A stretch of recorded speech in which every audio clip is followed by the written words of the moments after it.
Buksan natin ang ating mga Biblia sa Romans chapter 8. Babasahin natin mula verse 18 o sa verse 14 hanggang 30. Verses 14 hanggang 30. Romans chapter 8. Verse 14, sapagkat ang lahat ng pinapatnubayan ng Espiritu ng Diyos ay sila ang mga anak ng Diyos. Sapagkat hindi kayo tumanggap ng Espiritu ng pagkaalipin upang muling matakot, kundi tumanggap kayo ng Espiritu ng pagkukup na dahil dito'y tumatawag tayo, Aba, Ama. Ang Espiritu mismo ang nagpapatotoo kasama ng ating espiritu na tayo'y mga anak ng Diyos. At kung mga anak ay mga tagapagmana rin, mga tagapagmana ng Diyos, at mga kasamang tagapagmana ni Kristo. Kung tunay ngang nagtitiis tayong kasama niya upang tayo'y luwalhatiin namang kasama niya. Itinuturing ko na ang pagtitiis sa panahong kasalukuyan ay hindi karapat-dapat maihambing sa kaluwalhatiang mahayag sa atin. Sapagkat ang masidhing inaasam ng sanglilikha ay ang inaasahang paghahayag ng mga anak ng Diyos. Sapagkat ang sanglilikha ay nasakop ng kawalang kaguluhan, hindi sa kanyang kalooban, kundi dahil doon sa sumakop sa kanya, sa pag-asa na ang sanglilikha naman ay mapapalaya mula sa pagkaalipin sa kabulukan tungo sa kalayaan ng kaluwalhatian ng mga anak ng Diyos. Sapagkat nalalaman natin na ang buong sanglilikha ay sama-samang dumaraing at naghihirap sa pagdaramdam hanggang ngayon. At hindi lamang sanglilikha, kundi pati naman tayo na mayroong mga unang bunga ng Espiritu na tayo na may dumaraing din sa ating mga sarili sa masidhing paghihintay ng pagkukupkop ang pagtubos sa ating katawan. Sapagkat tayo iniligtas sa pamamagitan ng pag-asang ito, ngunit ang pag-asang nakikita ay hindi pag-asa sapagkat sino nga ang umaasa sa nakikita? Subalit kung umaasa tayo sa hindi natin nakikita, hinihintay natin itong may pagtitiis. At gayon din naman, ang Espiritu ay tumutulong sa ating kahinaan, sapagkat hindi tayo marunong manalangin ng nararapat. Ngunit ang Espiritu mismo ang namamagitan na may mga daing na hindi maipahayag. Ngunit ang Diyos na sumisiyasat ng mga puso ay nakakaalam kung ano ang kaisipan ng Espiritu, sapagkat Siya ang namamagitan dahil sa mga banal ayon sa kalooban ng Diyos. At nalalaman natin na sa lahat ng mga bagay, ang Diyos ay gumagawa sa ikabubuti ng mga umiibig sa Kanya, sa kanila ng mga tinawag alinsunod sa Kanyang layunin. Sapagkat ang mga nakilala niya, nang una pa ay itinalaga naman niya na maging katulad sa larawan ng Kanyang anak, upang Siya ang maging panganay sa maraming magkakapatid. At yaong mga itinalaga niya ay Kanya namang tinawag, at ang mga tinawag niya ay itinuring niyang ganap o pinawalang sala. At ang mga pinawalang sala o tinuring na ganap ay niluwalhati din naman niya. Papalain nawa pagkabasa ng salita ng Panginoon. Ang ating teksto, mga minamahal, ay nasa verse 19 hanggang 22. Sapagkat ang masidhing inaasam ng sanglilikha ay ang inaasahang paghahayag ng mga anak ng Diyos. Sapagkat ang sanglilikha ay nasakop ng kawalang kabuluhan, hindi sa kanyang kalooban, kundi dahil doon sa sumakop sa kanya sa pag-asa. Na ang sanglilikha naman ay mapapalaya mula sa pagkaalipin sa kabulukan tungo sa kalayaan ng kaluwalhatian ng mga anak ng Diyos. Sapagkat nalalaman natin na ang buong sanglilikha ay sama-samang dumaraing at naghihirap sa pagdaramdam hanggang sa ngayon. Mga minamahal sa ating Panginoong Kristo, isa sa mga panukala ng Panginoon ay ang panukala ng paglikha. At alinsunod sa panukala ng Panginoon ang panukala ng paglikha ay nakasampay o nakasalig sa kanyang panukala muna ng kaluwalhatian. Binanggit sa verse 21 ang patungkol sa kaluwalhatian ng mga anak ng Diyos. At binanggit sa verse 30 ang patungkol pa rin sa kaluwalhatian ng mga umiibig sa Panginoon. Na ang lahat ng bagay ay nagkakalakip-lakip para roon sa mga umiibig sa Panginoon at para sila ay dalhin sa kaluwalhatian ng Panginoong Hesukristo. Ang panukala ng paglikha ay nakasampay at nakasalig lagi sa panukala ng Panginoon ng kaluwalhatian. At ang panukalang ito ng kaluwalhatian ay una't higit sa lahat ang kaluwalhatian ng Diyos Ama, Anak, at Espiritu Santo. Ito ang dahilan kung bakit sa unang yugto pa lang ng ating kasaysayan at pagpatak ng segundo ng kasaysayan, makikita mo na agad na kumikilos ang Ama, Anak, at Espiritu. Ang Diyos ay nag-iisa ng kanyang nilalang ang langit at lupa at lahat ng naroroon. At kumikilos ang Ama, ang Anak bilang salita, at ang Espiritu bilang kapangyarihan na siyang nagpapatupad ng kalooban ng Panginoon. Sapagkat ang laging nakasalalay sa lahat ng gawa ng Diyos at maging ng lahat ng kanyang panukala ay ang kanyang kaluwalhatian. Kaya nung kanyang ipinanukala, ipinasya na kanyang lilikhain ng langit at lupa, ang laging nasa isipan ng Diyos ay ang kaluwalhatian niya sa pamamagitan ng Panginoong Kristo, alang-alang sa kaluwalhatian ng kanyang iglesia. Ang lahat ay umiikot sa kaluwalhatian ng Panginoon. Kaya maunawaan natin na sa Reformation Day, ayon sa prinsipyo ng Reformation Day, ang pinagtuunang pansin ng mga Reformed Church ay ang kaluwalhatian ng Diyos. Kaluwalhatian ng Diyos sa buong paglalang, kaluwalhatian ng Diyos sa pagpapanatili, pamamahala sa pamagitan ng panukala ng providensya, at lalo tigit ang kaluwalhatian ng Diyos sa kanyang panukala ng tipan o ng kaligtasan. Ang lahat ay patungkol at tumutungo lagi, papunta lagi sa kaluwalhatian ng Diyos. At ito ang laging pinagdidiinan natin sa pangangaral, na ang ating naririnig na ebanghelyo ay laging papunta doon sa kaluwalhatian ng Diyos. Sa oras na marinig mo ang ibang kaluwalhatian sa pangangaral, kinakailangan ang pangangaral na yun ay maiwaksi o maitanggi. Sa oras na marinig mo na kinakailangan ng tao na meron kahit kakaunti na maiambag, ang ibig sabihin nun, ang tao ay nakikipag-agawan sa kaluwalhatian na dapat sa Diyos lamang. Sa oras na marinig mo na ang tao ay may kinakailangan gawin upang siya ay pagpalain ng Diyos, upang siya ay iligtas ng Diyos at magkaroon siya ng katuwiran, ang ibig sabihin nun ay nilalapastangan ng pangangaral ang panukala ng Panginoon ng kaluwalhatian. Ang Diyos ay iniibig ang kanyang sarili at pangalan, iniibig niya ang kanyang sariling kaluwalhatian, kaya ang lahat ng bagay ay naglilingkod at patungo sa kaluwalhatian ng kanyang pangalan. Kahit ang mga bagay na sa tingin natin ay masama sa ating paningin, katulad ng kasalanan, katulad ng kamatayan, paghihirap, paglahat ng pagdurusa, binanggit ito ni Pablo sa verse 18, itinuturing ko na ang lahat ng pagtitiis sa panahong kasalukuyan ay hindi karapat-dapat na maihambing sa kaluwalhatiang maihahayag sa atin. Na kahit yung mga masasamang bagay na ito, sa likod nito ay ang kaluwalhatian ng Diyos.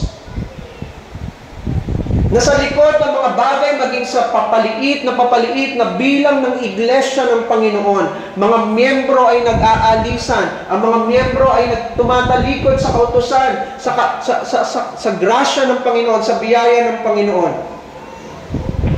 Ang lahat nito ay para sa kaluwalhatian ng Diyos.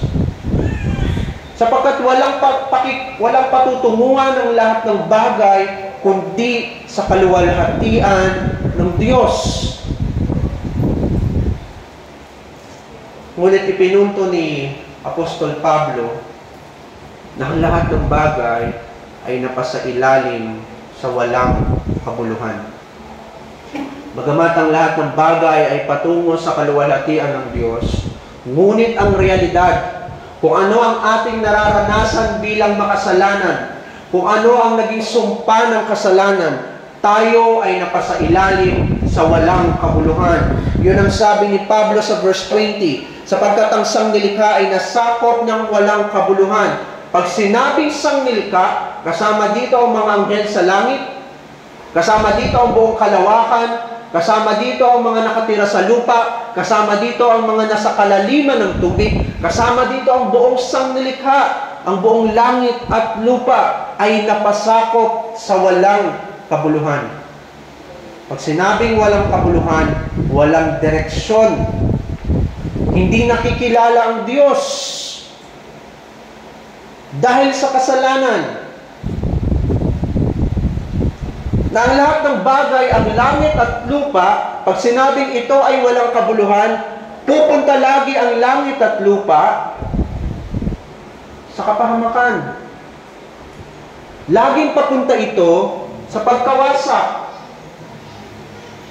sa katapos-tapusan ng lahat ng bagay, mga minamahal, wawasakin ng Panginoon at walang ititira ang Panginoon sa langit at lupa. Dahil kahit ang langit ay nabahiran ng kasalanan sa pamagitan ng pagre-rebelde ng mga anghel.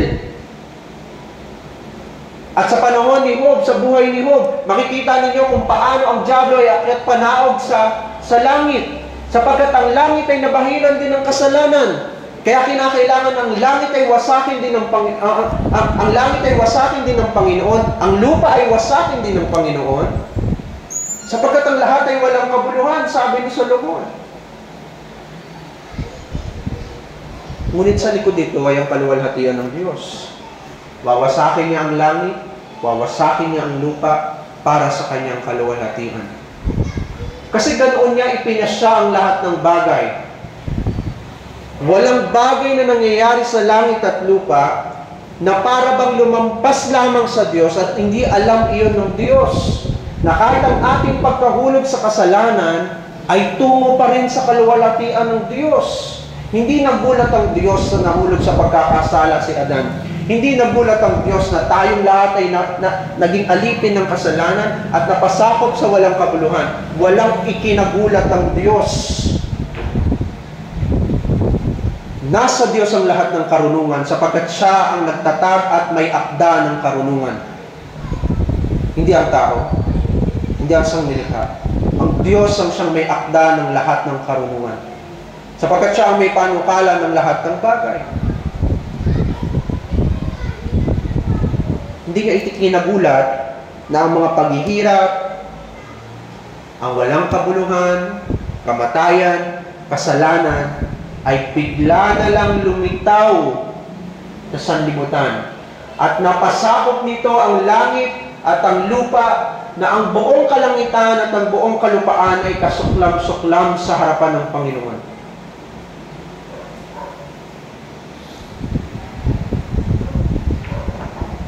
Lahat ng ito ay panukala ng Diyos para sa kanyang kaluwalhatian. Yun ang punto ni Apostol Pablo.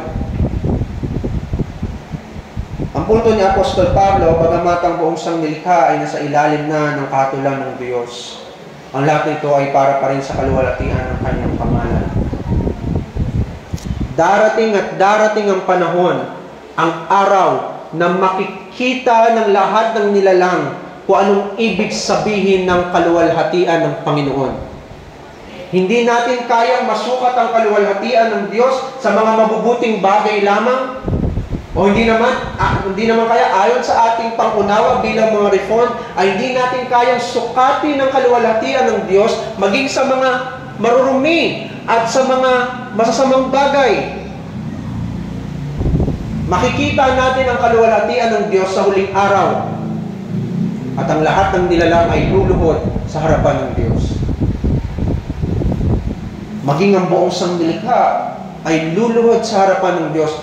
Walang magagawa ang buong sangnilikha, kundi hintayin nila ang paghatol ng Diyos, ngunit sila ay naghihintay ng merong pag-asa. Ang pag-asa ng buong sanglilikha ay ang kapahayagan ng lahat ng mga anak ng Diyos. Sapagkat ang kapahayagan ng lahat ng mga anak ng Diyos, nangangahulugan ito na magkakaroon ng bagong anyo ang langit at magkakaroon ng bagong anyo ang lupa, ibababa ang bagong Jerusalem at Kanaan bilang pangako ng pagtatatag ng kaharian ng Diyos ayon sa katuwiran ng Panginoong Hesukristo. Magkakaroon ng lahat ng bagong anyo ang lahat ng bagay. Kahit tayo ay hinihintay natin ang kahatulan ng Panginoon, sapagkat naroon sa kahatulan ng Panginoon ang ating pag-asa. Bagamat hahatulan ng Panginoon ang lahat ng haka ng ating isipan, ang bawat salita na dumalabas sa ating bibig, ngunit naroon sa paghatol ng Panginoon ang ating pag-asa. Sapagkat sa oras na hatulan tayo ng Panginoon, makikita natin na ang Diyos ang tapat at hindi niya ibibintang ang ating mga kasalanan at pagsalangsang sa atin. Sapagkat matagal na itong ibinintang kay Kristo at ang natitira na lang para sa atin, ang iniakda ng Panginoon para sa atin, ang ipinanukala ng Panginoon para sa atin ay kaluwalhatian. Yun ang hinihintay ng buong sanglilikha. Ang ipagkaloob sa atin ng Panginoon ang kaluwalhatian na hindi nararapat sa atin, kundi nararapat kay Kristo at ipagkakaloob lang sa atin ang korona ng buhay na walang hanggan. Ang kaluwalhatian na nauukol lamang sa hari ng mga hari at ipagkakaloob niya sa kanyang bayan bilang kanyang kaharian. Doon umiikot ang lahat ng bagay.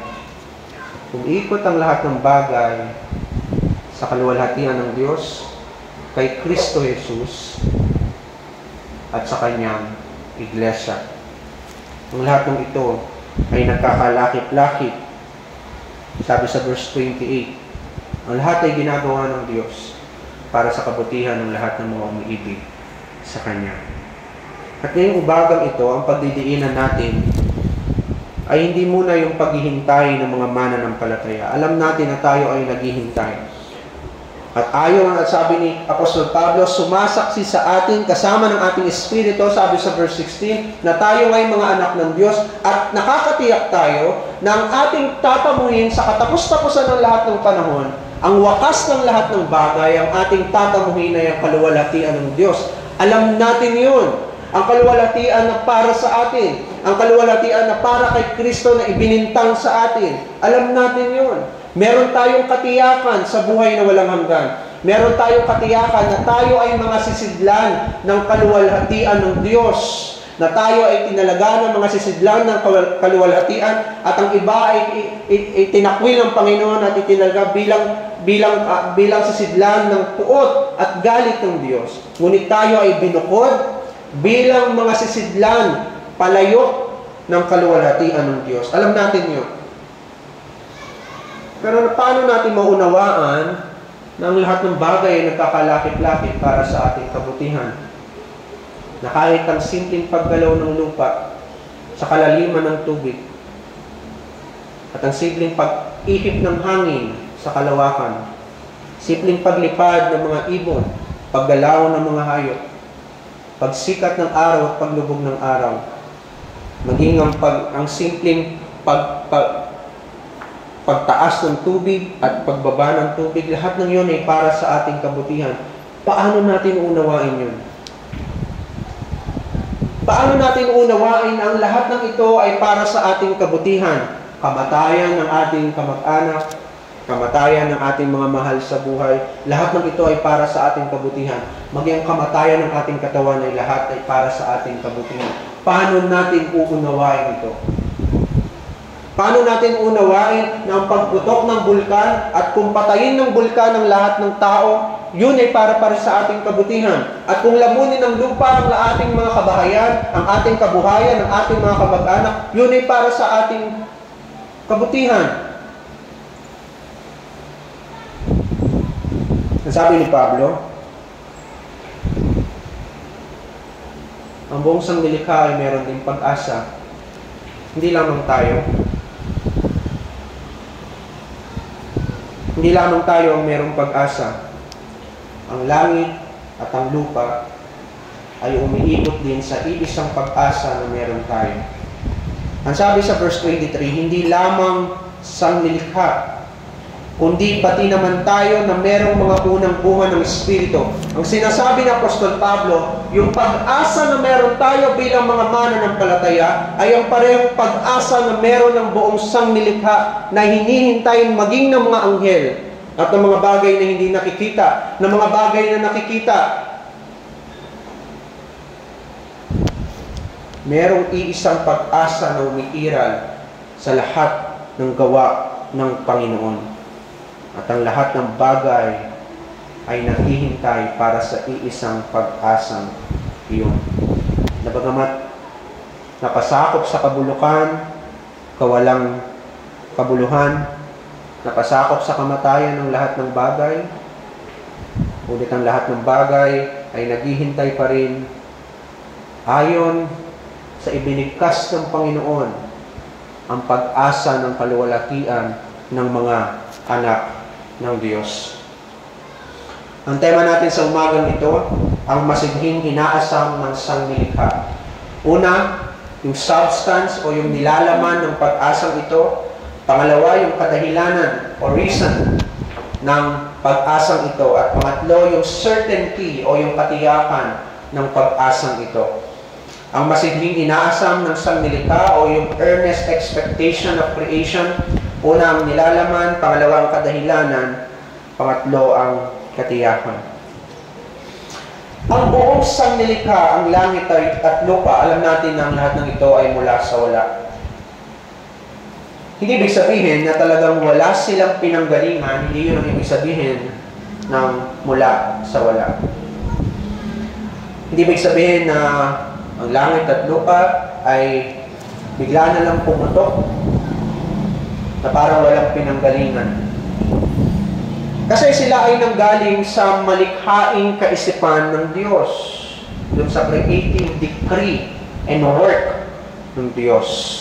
Na kanyang isinasakutuparan ng kanyang likhain ng langit at lupa, isinakatuparan ng Diyos ang kanyang malikhaing kaisipan, kung paano ang kanyang pinanukala at inisip kung paano mangyayari ang lahat ng bagay at kung paano lilikhain ang lahat ng bagay, sa kanya ginawa ang langit at ang lupa. Ang ibig sabihin, kapag sinasabi natin na ang buong sanglilikha ay mula sa wala, ang ibig sabihin ito, walang anumang bagay na pinagkuhanan ng Diyos para lalangin ang lahat. Walang bagay na ang Diyos ay nakadepende sa isang bagay para lamang likhain niya ang langit at lupa. Hindi niya kailangan ng oras, hindi niya kailangan ng hangin, hindi niya kailangan ng lupa, hindi niya kailangan ng tubig. Ang lahat ng ito ay nanggaling lamang sa kaisipan ng Panginoon na kanyang isinakatuparan. Ang sabi niya, magkaroon ng liwanag, magkaroon ng lupa, magkaroon ng himpapawid. Ang lahat ng ito ay nanggaling lamang sa kaisipan ng Panginoon. At sa oras na binigkas ng Panginoon ang kanyang salita, natupad ang kanyang salita nang walang pagkakamali. Kung ano ang nasa isipan ng Panginoon, yun ang nangyari sa buong sanglilikha. Wala siyang anumang bagay na pinagbuhanan, kundi ang kanyang sarili. At sa paggalaw ng Espiritu Santo sa buong katubigan, ang ibig sabihin nun, tinutupad ng Espiritu Santo kung ano ang nasa isipan ng Panginoon. Nabasa natin kanina na ang nakakasiyasat sa kaisipan ng Diyos ay ang Espiritu. Dahil siyasat ng Espiritu ang kaisipan ng Diyos, kung ano ang nilalaman ng kaisipan ng Diyos, ito ang tinutupad ng Espiritu. Kaya nung sinabi niya magkaroon ng liwanag, kung ano yung nasa isipan ng Diyos, yun ang nakita ng Diyos. At ang sabi ng Diyos, mabuti. Kasi eksaktong-eksakto. Kung ano ang nasa isipan ng Diyos, kung ano ang kanyang sinambit, yun ang nangyari. Sapagkat ang lahat ng ito, mga minamahal, ay gawain ng Ama, Anak, at Espiritu Santo. Walang anumang pinagkuhanan ng Diyos, kundi ang kanyang sarili. Ang lahat ng bagay ay mula sa wala. Yun ang ibig sabihin na ang lahat ng bagay ay nagmula lamang hindi sa lupa, hindi sa langit, kundi sa kaisipan lamang at panukala ng Diyos. Kapag tayo ay may ginagawa, tayo ay nakadepende sa mga bagay na nakikita natin. Nakadepende tayo sa lupa, nakadepende tayo sa hangin, nakadepende tayo sa pagsikat ng araw, nakadepende tayo sa paglubog ng araw, sa pagsinag ng buwan at mga bituin. Lagi tayo nakadepende sa mga bagay na ginawa ng Diyos. Pero ang Diyos ay hindi nakadepende sa anumang bagay. Hindi katulad natin na tao, tayo ay nakadepende kapag tayo ay may gagawin. Lagi tayo nakadepende sa mga bagay na nakikita. Ang Diyos ay kayang lumikha ng isang bagay mula sa wala. Nilikha niya ang lahat ng bagay, nakikita man o hindi nakikita, maliit man o dakila, hayag man o nakakubli, ang lahat ay gawa ng Diyos. Ang lahat ng ito ay ginawa ng Diyos na ang kanyang nasa isipan ay ang Panginoong Kristo.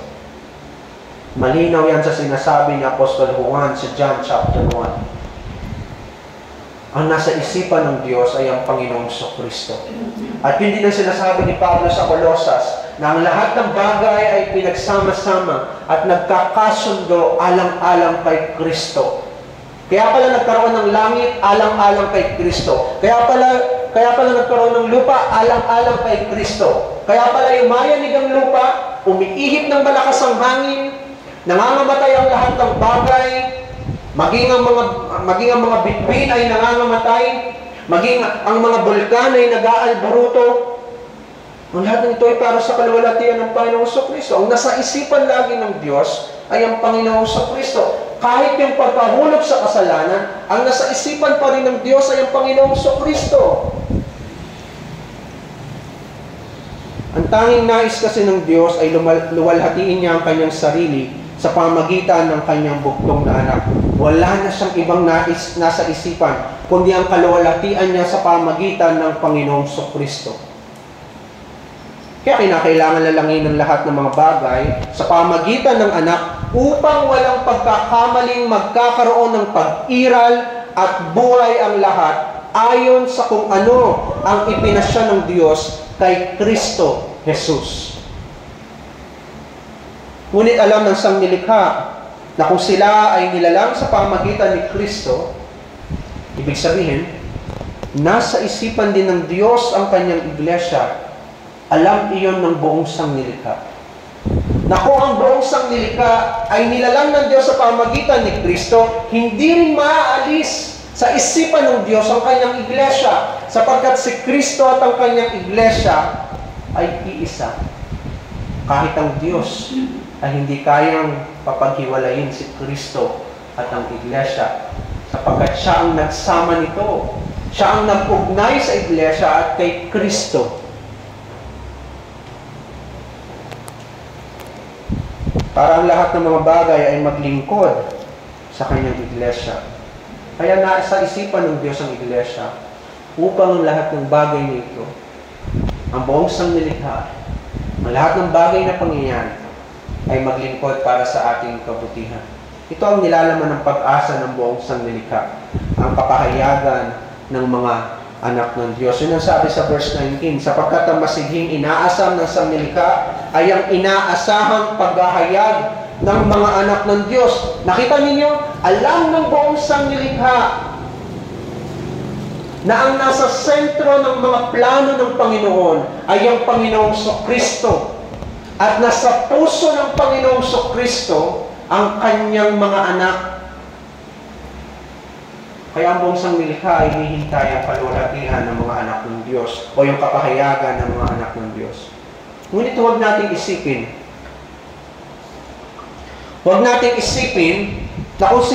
na nakatingin ang buong sangnilikha sa atin. Na para bang sa atin umiikot ang lahat ng bagay, na para bang tayo ang wakas ng lahat ng bagay, tayo ang punot dulo ng lahat ng bagay. Sa pasimula at wakas ng lahat ng bagay, ang sinasabing inaasam ng sangnilikha hindi mismo yung mga anak ng Diyos. Walang sinabi sa teksto. na ang inaasam at hinihintay ng buong sanglilikha ay yung mga anak ng Diyos. Walang sinabing ganun sa teksto. Araw-araw nang kasama ng sanglilikha ang mga anak ng Diyos ayon sa paglalang at paglikha.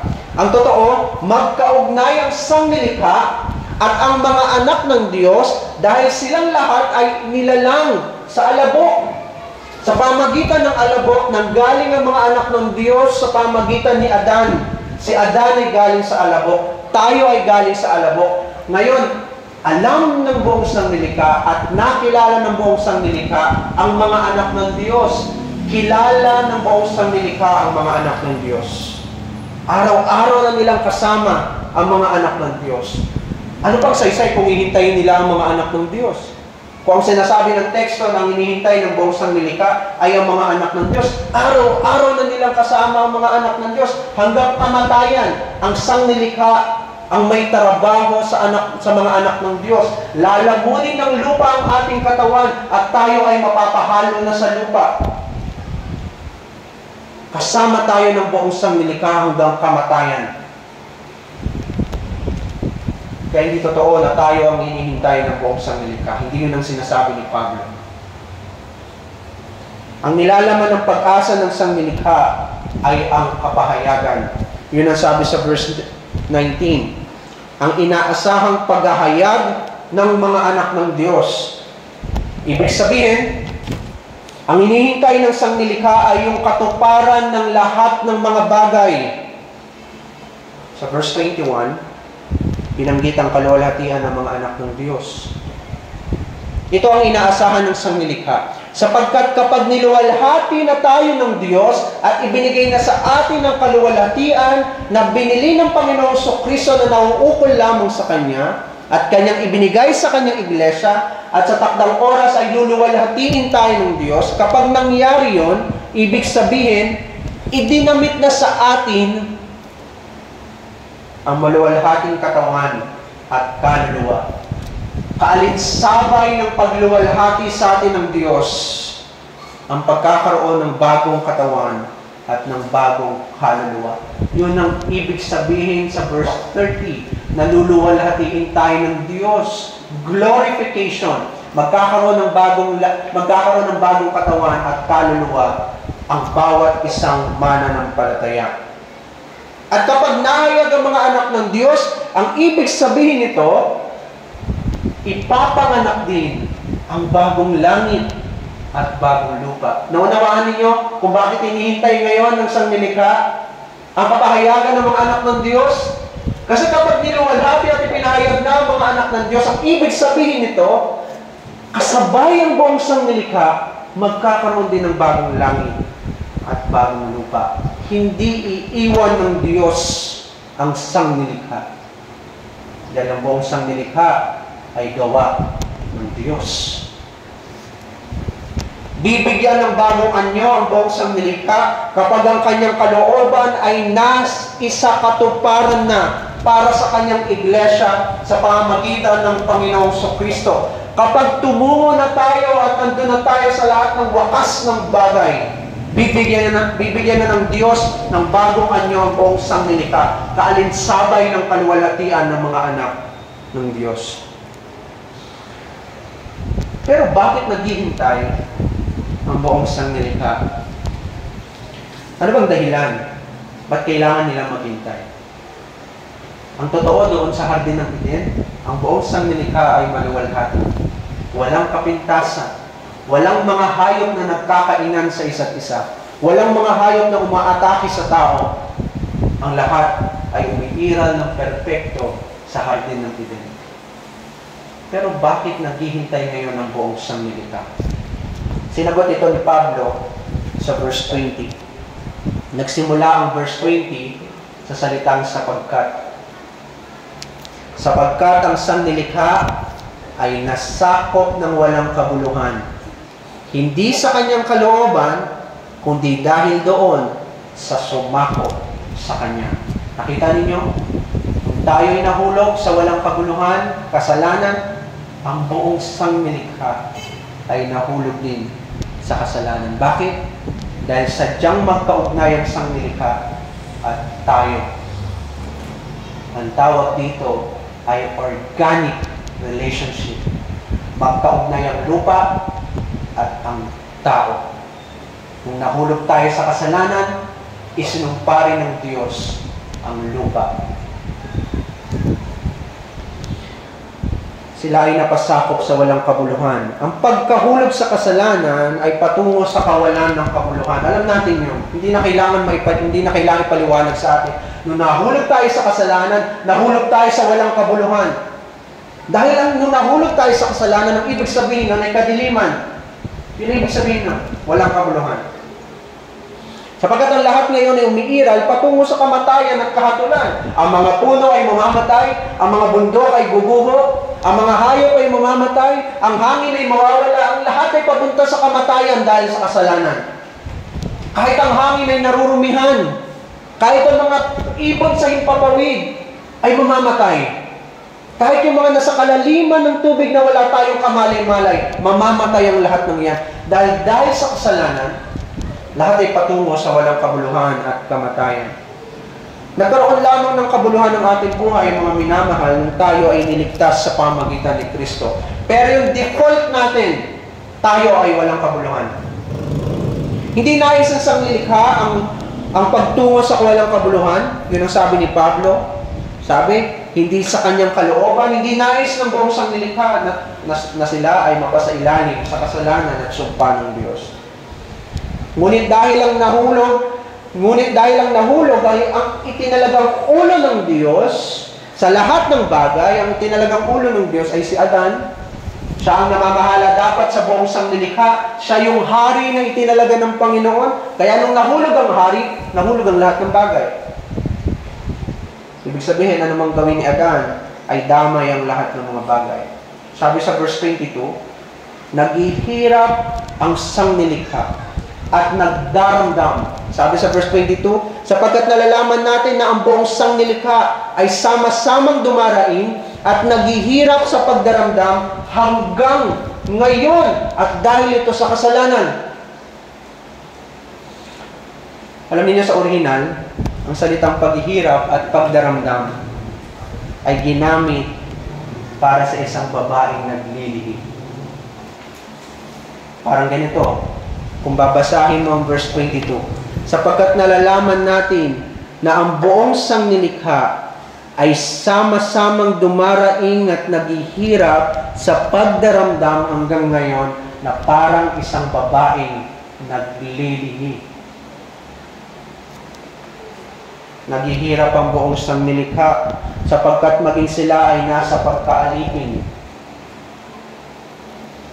At ang kanilang pagkaalipin, sabi sa verse 21, ay gaya ng ating pagkakaalipin. Pagkakaalipin sa kabulukan. Tayo ay alipin, ang buong sanglilikha ay nasa pagkaalipin, at kaya naghihirap ang buong sanglilikha dahil nasa pagkaalipin ng buong sanglilikha. Kung isipin natin, ang buong sanglilikha ay sama-samang iginapos, ikinulong, inalipin, kung titingnan natin yung picture. At hindi lang yun. Yung buong sanglilikha ay walang awang inalipin dahil sa pagkakahulog sa kasalanan habang ito ay naghihirap sa kanyang pagbubuntis. Ang buong sanglilikha, ang buong kasaysayan ay nagdadalang tao. Nagdadalang tao ito upang maipahayag si Kristo na anak ng Diyos. Pero dahil sa kasalanan, yung kanilang pagdadalang tao ay nagkaroon ngayon ng paghihirap at pighati dahil sa pagkakaalipin. Para siyang babae na pinagkaitan ng pag-asang mabuhay dahil sa kasalanang hindi siya ang may gawa. Ang buong sanglilikha ay napasailalim ng sumpa at pagkaalipin dahil sa kasalanang hindi siya ang may gawa.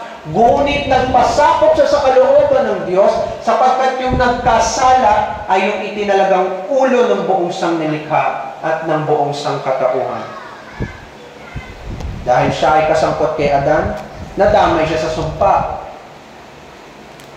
At ramdam natin ang sumpang iyon sa ating paligid.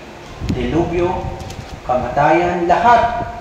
Sabi ni Pablo, kaya nga sabi sa verse 22, sapagkat nalalaman natin, alam natin kung paano ang buong sanglilikha ay sumisigaw at nananagoy hanggang ngayon. Na maging ang araw ay pinapatay tayo sa init dahil maging ang araw ay sumisigaw at nananagoy sa harapan ng Panginoon.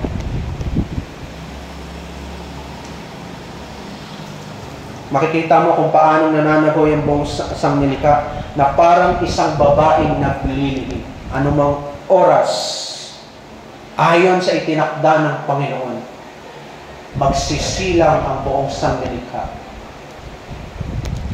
Isisilang nito ang pangako ng Panginoon, ang kapahayagan ng mga anak ng Diyos, ang mga kapahayagan ng buktong na anak ng Diyos. Habang tumatagal, mas lalong lumilinaw na ang mundo ay unti-unting nasisira. Alam ito ng lahat, kaya nga naghahanap ang mga matatalino ng mga ibang planeta para maaari nilang tirhan dahil pasira na ng pasira ang mundo. Hindi nila naunawaan na maging ang buong kalawakan ay nananagoy dahil sa kasalanan. Kahit saan sila magpuntang bituin, nananagoy ang buong sanglilikha. Walang lugar sa mundong ito na magagawa nating matakasan ng sumpa ng kasalanan. Wala kahit saan. At alam ito ng buong sanglilikha. Mahalaga ang salitang inaasahan doon sa verse 19. Sapagkat ang masidhing inaasam ng sanglilikha ay ang inaasahang paghahayag ng mga anak ng Diyos. Mahalaga yung salitang inaasahan. Sapagkat ang ibig sabihin nito ay katiyakan. Ang sanglilikha ay mayroong masidhing pag-asa sa isang bagay na inaasahang mangyari, expected na mangyari. Inaasahan sapagkat ang magpapahayag sa mga anak ng Diyos at magbibigay ng kaluwalhatian sa mga anak ng Diyos ay ang Diyos na may buong kapangyarihan at autoridad na gawin ang lahat ng kanyang maibigan sa langit at sa lupa. Kung ganito ang Diyos, natural lang na mangyari ang inaasam ng sanglilikha. Hindi magkakamali ang Diyos at hindi siya magtatagal sa pagpapatupad ng kanyang kalooban. Kung ano ang inaasahan, yun ang mangyayari. Expected na ng buong sanglilikha na talagang ipapahayag ang lahat ng mga anak ng Diyos. Expected na yun ng buong sanglilikha. At ang ibig sabihin nun ay katiyakan. Katiyakan mangyayari na ang mga anak ng Diyos ay ipapahayag mismo ng Diyos. At ang katiyakang ito ay hindi lamang patungkol sa kapahayagan ng iglesia at ng kaluwalhatian ng iglesia. Ang katiyakang ito ay patungkol sa ganap na kalayaan na tinutukoy ng verse 21. Nasabi sa verse 21 na ang sanglilikha naman ay mapapalaya mula sa pagkaalipin, sapagkat ang sanglilikha ay napasa ilalim ng pagkaalipin. Kapag nalubos na ang kalooban ng Diyos para sa kanyang iglesia alang-alang kay Kristo, palalayain din ng Diyos ang buong sanglilikha tungo sa kalayaan ng kaluwalhatian ng mga anak ng Diyos. Ano ibig sabihin ni Pablo doon? Na tungo sa kalayaan ng mga anak ng Diyos, palalayain ang buong sanglilikha at yung paglaya ng buong sanglilikha, dadalhin ito ng Diyos para sa kaluwalhatian ng mga anak ng Diyos. Ano ibig sabihin ni Pablo? Sa wakas, magkakaroon ng kabuluhan ang lahat ng bagay, yun ang ibig sabihin nun. Kapag napasama sa kaluwalhatian ang buong sanglilikha. Kung dati walang kabuluhan, magkakaroon na ito ngayon ng walang kabuluhan. Sapagkat kukunin na ng Diyos ang buong sanglilikha at gagawin itong kagamit-gamit para sa kanyang kaharian. Yun ang ibig sabihin na tungo sa kaluwalhatian ng mga anak ng Diyos. Sa wakas, magkakaroon na ng perpektong sanglilikha kung saan ang Diyos ay lahat sa lahat at ipagkakalob niya sa lahat ang kalayaan mula sa kasalanan, mula sa kamatayan, mula sa pagkaalipin at kabuluhan. Sa wakas, magkakaroon na ng kalayaan hindi lamang ang mga anak ng Diyos, kundi ang buong sanglilikha. Kasama natin ang buong sangnilikha sa pag-asang ito kay Jesucristo. Kaya nga binigyan tayo ng Diyos ng picture, di ba? Noah's Ark. Hindi lamang ang 8 mga kaluluwa ang iniligtas ng Diyos. Iniligtas din ng Diyos doon sa loob ng arko ang buong sangnilikha, ang mga hayop, ang mga kakainin ng hayop, at iniligtas ng Panginoon ang buong sangnilikha. Ito ang patunay na ang Diyos ng Providensya ay hindi pababayaan ang buong sangnilikha. Mananaig ang kanyang kalooban na bigyan ito ng ganap na kalayaan kapag nalubos na ang kanyang kalooban ng pagliligtas sa kanyang iglesia na tinubos ng ating Panginoong Kristo sa pamagitan ng kanyang pagdurusa at kamatayan. Dadalhin ang buong sangnilikha doon sa kaluwalhatian ng mga anak ng Diyos. Sapagkat naroon sa kaluwalhatian ng mga anak ng Diyos, si Kristo na isang mananagumpay na hari, na unang pumunta sa langit at bumalik sa Ama ng merong bagong katawan at merong bagong kaluluwa. Yun ang inaasam-asam natin at inaasam ng buong sangnilikha. Amen. Ama naming Diyos, salamat po sa Ebanghelyong ito. Pagpalain mo ito sa aming mga puso, Panginoon. At pagmasdan namin ang buong sangnilikha ng merong pasasalamat, bagamat ito ay nananabhoy sa inyo pong harapan, ngunit kami ay umasa kasama ng buong sangnilikha na magkakaroon ng bagong anyo ang lahat ng bagay, alang-alang kay Kristo. Ang paunang bayad ng pangakong ito ay ang katuparan ng pagkilos ng Espiritu Santo sa aming mga kaluluwa, nang kami ay bigyan nito ng bagong pagkatao, isang pangako ng lahat ng bagay ang iyong babaguhin, alinsunod sa kaluwalhatian ng Panginoong Kristo. Ito lamang po aming panalangin sa tayong pangalan ni Jesus. Amen. Magkaloob po tayo para sa ating general fund at para sa ating pangailangan dito sa Laguna. General fund at Laguna.